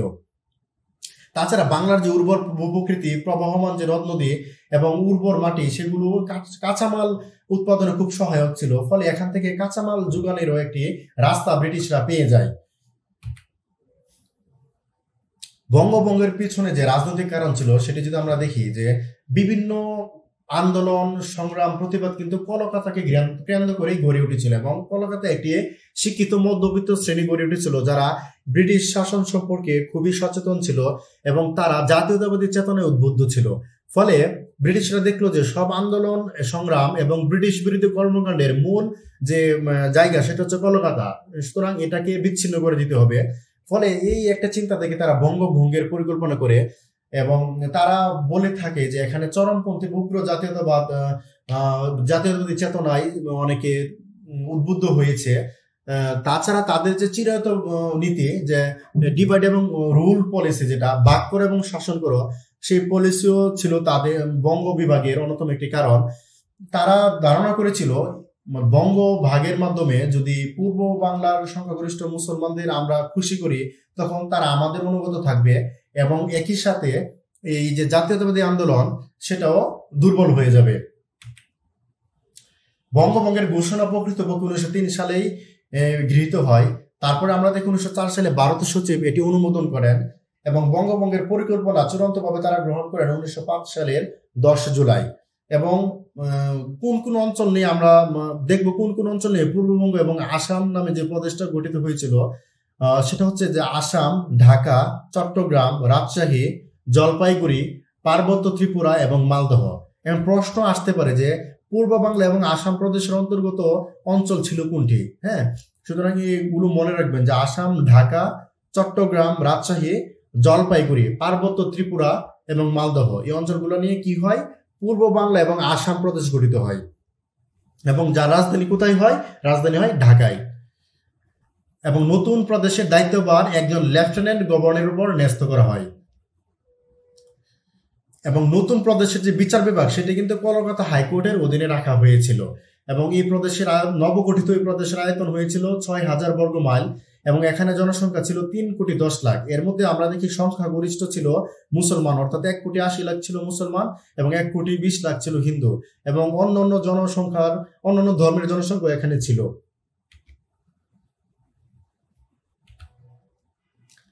এই বঙ্গভঙ্গের ফলাফল এবং প্রতিক্রিয়া কি ছিল আমরা দেখি। বঙ্গভঙ্গ 1905 সালের 16 অক্টোবর এই পরিকল্পনা গৃহীত হয়, অর্থাৎ কার্যকর হয় এবং এর ফলে পূর্ববঙ্গের যে জনগণ তারা খুবই খুশি হয়, বিশেষ করে মুসলমানরা খুবই খুশি হয়। এটা ছিল তাদের প্রাণের দাবি।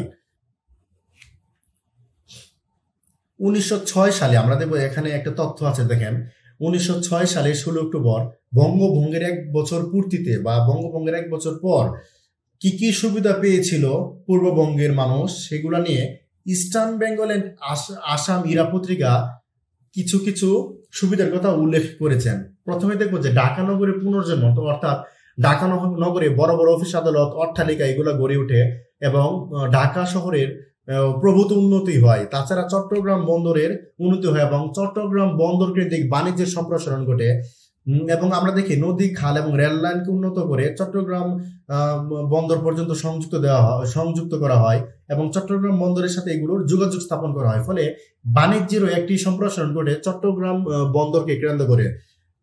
তাছাড়া এখানে শাসন ব্যবস্থার উন্নতি এবং জার্মানের অধিক নিরাপত্তা নিশ্চিত হয় এবং পূর্ব বাংলার শিক্ষিত এবং সভ্য লোকদের সংস্পর্শে আসায় অনুন্নত আসামের অধিবাসীরাও কিন্তু উপকৃত হয়েছিল।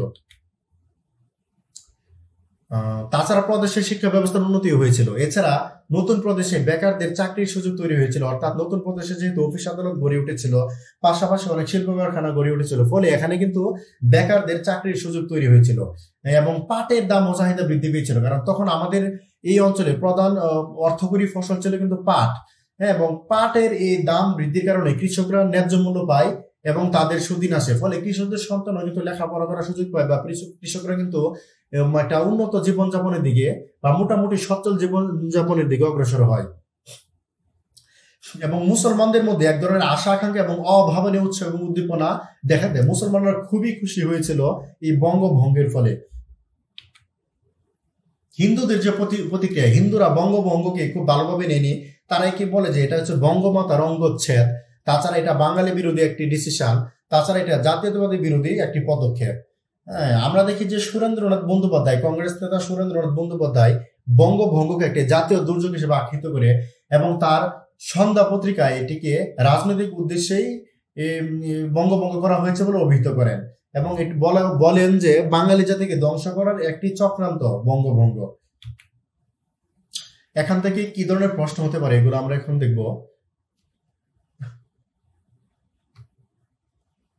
এই বঙ্গভঙ্গের প্রতিক্রিয়ায় পরবর্তীতে হিন্দুদের নেতৃত্বে এবং কংগ্রেসের নেতৃত্বে আমরা দেখি কলকাতা কেন্দ্রিক স্বদেশী আন্দোলন গড়ে ওঠে। এই স্বদেশী আন্দোলনের অন্যতম নেতা ছিলেন সুরেন্দ্রনাথ বন্দ্যোপাধ্যায় বা সুরেন্দ্রনাথ ব্যানার্জি। সুরেন্দ্রনাথ সম্পাদিত বেঙ্গলি পত্রিকায় বঙ্গভঙ্গকে এক গুরুতর জাতীয় বিপর্যয় হিসেবে আখ্যায়িত করেন। এছাড়া সন্ধ্যা হিতবাদী পত্রিকায়ও কি করেন, বঙ্গভঙ্গকে নিন্দা জানায় এমনকি ইংরেজরা যেসব পত্রিকা বের করতো, যেমন the Englishman, the Statesman, the Times of India, পায়োনার প্রভৃতি পত্রিকাও বাংলা ব্যবচ্ছেদের প্রতিবাদ এবং নিন্দা জানায়। বঙ্গভঙ্গের প্রথম পর্বে সবাই মনে করে যে নিয়মতান্ত্রিকভাবে আন্দোলন করলে, বিভিন্ন সভা সেমিনারের মাধ্যমে দাবি জানালে হয়তোবা ব্রিটিশ সরকার এই বঙ্গভঙ্গ পরিকল্পনা থেকে সরে আসবে, কিন্তু এটা হয়নি। বিভিন্ন সভা সমিতি থেকে সরকারের কাছে বঙ্গভঙ্গ কার্যকর না করার আবেদন জানানো হলেও সরকার এটি আমলে নেয়নি এবং চূড়ান্তভাবে 1905 সালে 16 অক্টোবর বঙ্গভঙ্গ কার্যকর করা হয়। ফলে নিয়মতান্ত্রিক আন্দোলন ব্যর্থ হলে এই আন্দোলনের দ্বিতীয় পর্বের সূচনা হয় এবং এই পর্যায়ে আন্দোলনের নেতৃত্বে আসে কংগ্রেসের যে চরমপন্থী গ্রুপ, সে চরমপন্থী গ্রুপ এই আন্দোলনের নেতৃত্বে আসে। এবং এই আন্দোলনের দুইটা দিক ছিল বা দুইটা ডাইমেনশন ছিল। আমরা দেখব বয়কট এবং স্বদেশী। এই বয়কটের মাধ্যমে তারা বিলেতি পণ্য বয়কট করত এবং স্বদেশীর মাধ্যমে তারা নিজ দেশের যে শিল্প, খাবার দাবার, কৃষি এবং নিজস্ব যে পণ্য, এগুলো ব্যবহারের প্রতি মনোযোগী হয়েছিল। অর্থাৎ এটি একই ভাবধারায় দুটো আন্দোলন। বয়কট ছিল নেতিবাচক, অর্থাৎ ব্রিটিশ পণ্য বয়কট; স্বদেশী ছিল ইতিবাচক, অর্থাৎ নিজস্ব পণ্য ব্যবহার এবং উৎপাদন বৃদ্ধি। 1905 সালের 13 জুলাই কৃষ্ণকুমার মিত্র তার সাপ্তাহিক সঞ্জীবনী পত্রিকায় সর্বপ্রথম ব্রিটিশ দ্রব্য বয়কটের ডাক দেন। এখানে দেখবেন অনেকগুলো পত্রিকার ভূমিকা আছে। এই পত্রিকার নাম এবং পত্রিকার সম্পাদকগুলোর নামও কিন্তু খুবই গুরুত্বপূর্ণ। যে পত্রিকা নাম এখানে দিয়েছি, সেই পত্রিকার সম্পাদকগুলোর নামও কিন্তু আপনারা পড়ে রাখবেন। তাছাড়া 1905 সালের এই যে 17 জুলাই বাগেরহাটে এক বিরাট জনসভায় বয়কট প্রস্তাব গৃহীত হয়। তারপর দেখি 1905 সালের 7 আগস্ট কলকাতার টাউন হলের এক সভায় আনুষ্ঠানিকভাবে এই আন্দোলনের ঘোষণা দেওয়া হয় এবং এখান থেকে সকল প্রকার বিলাতি পণ্য সামগ্রী বর্জনের ঘোষণা দেওয়া হয়। অর্থাৎ এই যে বিলাতি পণ্য দ্রব্য বর্জন, এটা ব্যাপক আকার ধারণ করেছিল তখন। এমনকি কেউ এবং কোনো ভারতীয়রা ব্রিটিশদের বিভিন্ন পদ থেকেও, যারা সরকারি চাকরি করতো, ব্রিটিশদের অধীনে চাকরি করতো, এখান থেকে পদত্যাগ করা শুরু করে। তারা প্রশাসন, আইন ও শিক্ষা বর্জনের ঘোষণা দেয় এবং অচিরেই আন্দোলন কি হয়, একটি বড় ধরনের রূপ লাভ করে। বিলাতি পণ্য কি কি ছিল? বিশেষ করে আমরা দেখবো যে বস্ত্র, লবণ, চিনি, সিগারেট এগুলা ক্রয় করে পুরাতে থাকে, অর্থাৎ এগুলাকে বয়কট করে। তাছাড়া দেশজ পণ্যের ব্যবহারের জন্য উদ্যোগ নেয়। নিজের দেশে পণ্য উৎপাদনের জন্য বিভিন্ন স্থানে অসংখ্য কারখানা গড়ে ওঠে। এই সময় কিন্তু দেশীয় শিল্পের বিশাল একটা ব্যবহারের একটা মনোযোগ দেয় বিশালভাবে এবং তখন অনেক দেশীয় শিল্প কারখানা গড়ে ওঠে। যেমন আচার্য প্রফুল্ল রায় কর্তৃক প্রতিষ্ঠিত বেঙ্গল কেমিক্যাল নামক শিল্প প্রতিষ্ঠান। তাছাড়া এই যে কার্যকর করছিল বঙ্গভঙ্গ 1905 সালের 16 অক্টোবর, এই দিন শোক দিবস হিসেবে পালন করে সবাই। তাছাড়া এই দিন বিকেলে একটা বিশাল জনসভা আয়োজন করা হয়। সেখানে সুরেন্দ্রনাথ বন্দ্যোপাধ্যায় এবং আনন্দ মোহন বসু জ্বালাময়ী ভাষণ দেন। পাশাপাশি সমগ্র দেশে হরতাল এবং ধর্মঘটও আয়োজন করে। স্বদেশী আন্দোলন ভারতের অন্য জায়গায়ও ছড়িয়ে পড়েছিল। কংগ্রেস নেতা বালা গঙ্গাধর তিলক তার সম্পাদিত কেশরী পত্রিকার মাধ্যমে মুম্বাই প্রদেশে এই আন্দোলনের বাণী ছড়িয়ে দেন। তাছাড়া এই যে অজিত সিং এবং লালা রাজপথ রায়, তিনি এই আন্দোলন পাঞ্জাব এবং উত্তরপ্রদেশে ছড়িয়ে দেন। তাছাড়া এই যে চিদাম্বরম পিল্লাই, তিনি মাদ্রাজে আন্দোলন ছড়িয়ে দেন। ফলে দেখা যায় এটা মাদ্রাজ, পাঞ্জাব, উত্তরপ্রদেশ, তাছাড়া হচ্ছে মুম্বাই, এসব জায়গায়ও তীব্র আকার ধারণ করে। 1907 সালে আমরা দেখি যে কংগ্রেসের একটি অধিবেশন হয়। সেখানে সভাপতি পদ নির্বাচন নিয়ে কংগ্রেসের দুইটা গ্রুপের মধ্যে প্রচন্ড হট্টগোল হয় এবং চরম মতবিরোধ দেখা দেয়। ফলে এই চরমপন্থী এবং নরমপন্থী দুই গ্রুপের মধ্যে হাতাহাতি পর্যন্ত হয় এবং তাদের মধ্যে সম্পর্কের ব্যাপক অবনতি ঘটে। এর ফলে এই দলাদলের জন্য কংগ্রেস দুর্বল হয়ে যায় এবং আন্দোলনের তীব্রতা কমে যায়। পাশাপাশি সরকারের যে দমন নীতি, সেটিও আন্দোলন কমে যাওয়ার একটি অন্যতম কারণ। স্বদেশী আন্দোলনের ব্যর্থতার কি কি কারণ, সেগুলো আমরা একটু দেখি এক নজরে। প্রথম হচ্ছে সরকারের দমন নীতি। সরকারি আন্দোলনের প্রতি জিরো টলারেন্স নীতি গ্রহণ করেছিল, ফলে সরকারের দমন নীতি এই আন্দোলন ব্যর্থতার অন্যতম একটি কারণ। তাছাড়া কংগ্রেসের অভ্যন্তরীণ দ্বন্দ্ব দেখা দিয়েছিল, চরমপন্থী এবং নরমপন্থীরা দ্বন্দ্বে জড়িয়ে গিয়েছিল। তাছাড়া হিন্দু এবং মুসলিম তাদের সম্পর্কের অবনতি ঘটেছিল। তাছাড়া এই আন্দোলন পরিচালনার জন্য শক্তিশালী কোনো সংগঠন ছিল না, এবং এই আন্দোলনের আরো একটি উইকনেস ছিল, এই আন্দোলন সর্বশ্রেণীর মানুষের কাছে অর্থাৎ তৃণমূলে পৌঁছতে পারেনি। স্বদেশী আন্দোলনের গুরুত্ব আমরা দেখব, এই স্বদেশী আন্দোলনের ফলে বঙ্গভঙ্গ রদ হয়, অর্থাৎ স্বদেশী আন্দোলন স্তীমিত হয়ে গেলে আমরা দেখি বিপ্লবী সন্ত্রাসবাদ জায়গা দেয়। সময় ক্ষুদিরাম বসু, প্রীতিলতা ওয়াদ্দেদার, মাস্টারদা সূর্য সেন প্রমুখের নাম আমরা জানি। ফলে ওই যে বিপ্লবী সন্ত্রাসবাদ তখন একটি আতঙ্ক ছড়িয়েছিল ব্রিটিশদের মধ্যে। তাছাড়া হিন্দুদের এই বিরোধিতার জন্য তখন বঙ্গভঙ্গ রদ করা হয় এবং রাজধানী তখন কলকাতা থেকে সরিয়ে দিল্লিতে স্থানান্তরিত করা হয়। এর ফলে ভারতীয় জনগণের রাজনৈতিক সচেতনতা বৃদ্ধি পায়। তাছাড়া দেশীয় শিল্পের উন্নতি ঘটে, ভারতীয় যে সুতি বস্ত্র, তাঁত শিল্প, এগুলার ব্যাপক উন্নতি ঘটে। এবং তখন এই বঙ্গভঙ্গের আবেগ নিয়ে বা বঙ্গভঙ্গের ফলে এক ধরনের সাহিত্যের বিকাশ আমরা দেখতে পাই। যেমন আমাদের যে জাতীয় সঙ্গীত আমার সোনার বাংলা, এটা কিন্তু তখনই লেখা। তাছাড়া যে চারণ কবি মুকুন্দ দাস, রজনীকান্ত সেন, অতুল প্রসাদ সেন, সত্যেন্দ্রনাথ দত্ত, ইসমাইল হোসেন সিরাজি প্রমুখ কবি ও সাহিত্যিকগণ কাব্য ও সাহিত্য রচনা করেছিলেন। এই যে চারণ কবি মুকুন্দ দাস, তিনি তখন খুব আলোড়ন তৈরি করেছিলেন এবং তার একটি বিখ্যাত গান ছিল যে পরিণত রেশমি চুরি বঙ্গনারী।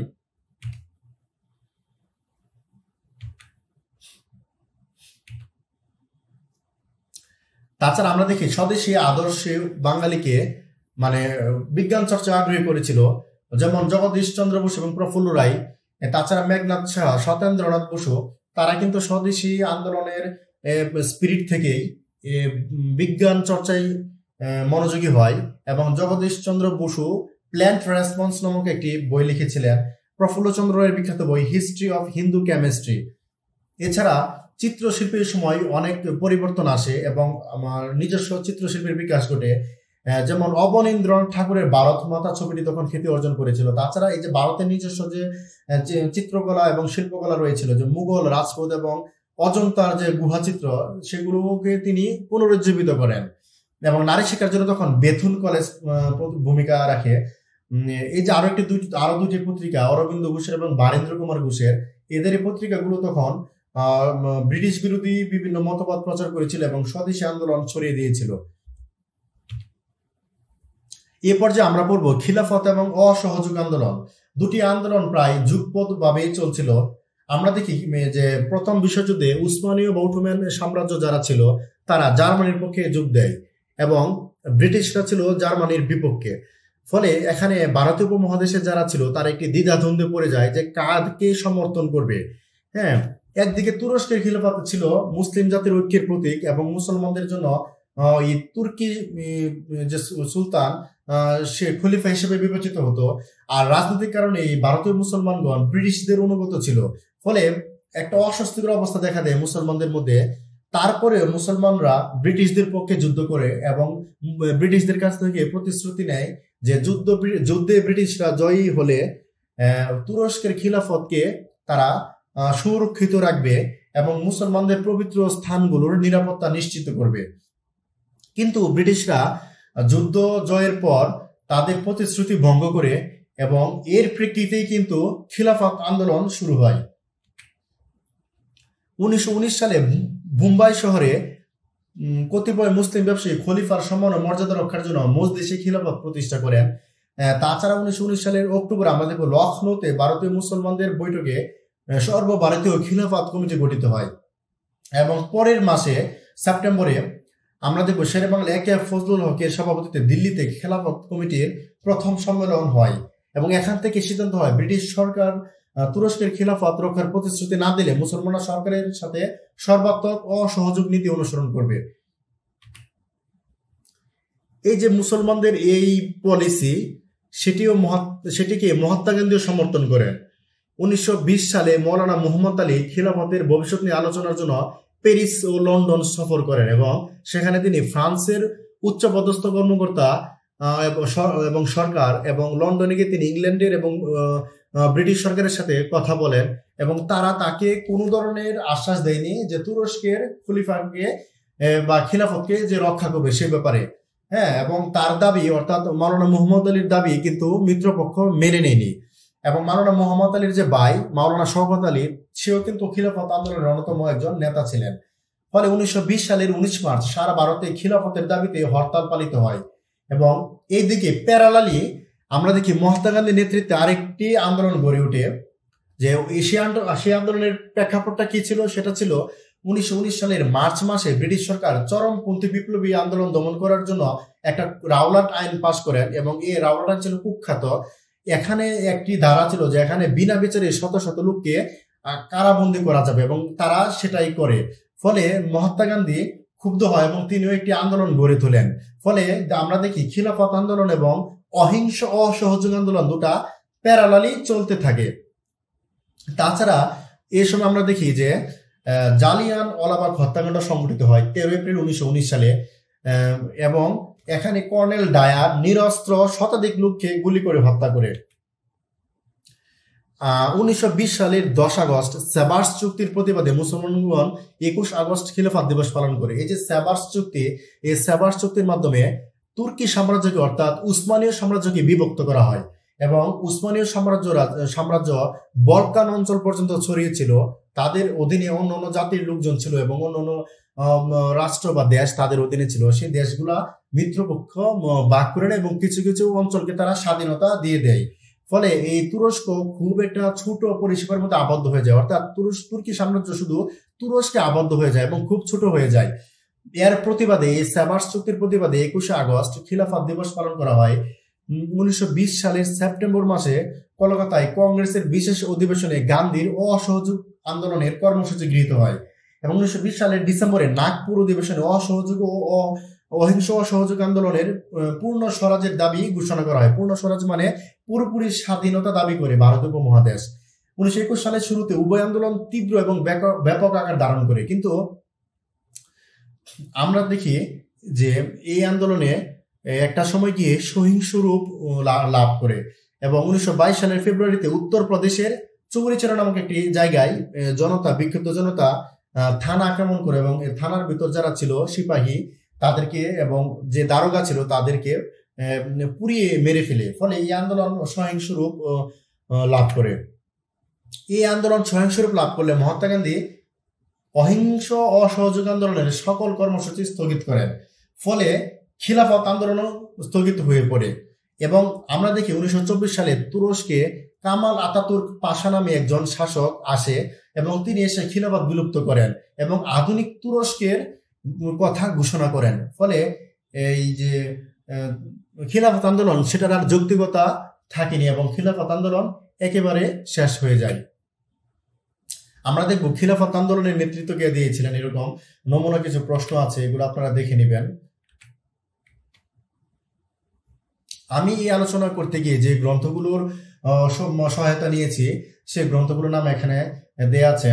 এই বইগুলো আপনারা সংগ্রহে রাখতে পারেন বা পড়তে পারেন। আশা করি আরো ভালো একটি প্রস্তুতি দাঁড়াবে। আজকে এ পর্যন্ত আপনাদের সাথে, পরের ক্লাসে আপনাদের সাথে আবার কথা হবে। সে পর্যন্ত সবাই ভালো থাকুন, সুস্থ থাকুন।